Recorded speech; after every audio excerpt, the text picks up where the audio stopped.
Magandang araw mga kahito. So, inumaga na naman kami ng tanghali. Ang gulo, ano? So, pahala ka nga dyan. Laban mo, George.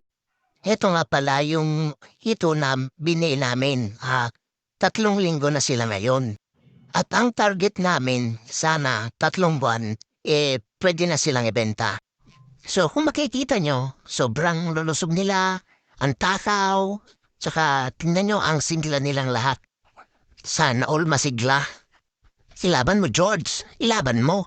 Sana ma-maintain ang ganyang sigla nila hanggang sa may dispose sila. Para may pangpulutan na naman. Arak man din, George. Ilaban mo. Eto nga pala, first time pala nga pala namin mag-alaga ng hito. Sana pumatok ito at sana hindi kami malugi. Malugi. Burang itkwata kong kripan may. Ilaban mo, George. Ilaban mo. So padasin nagpaluhit, kitain nagsangit, laban ko.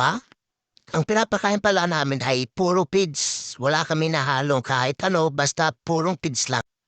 At sa November 15 nga pala ang harvest namin dito. Kaya sa mga gustong umorder dyan o comment lang kayo.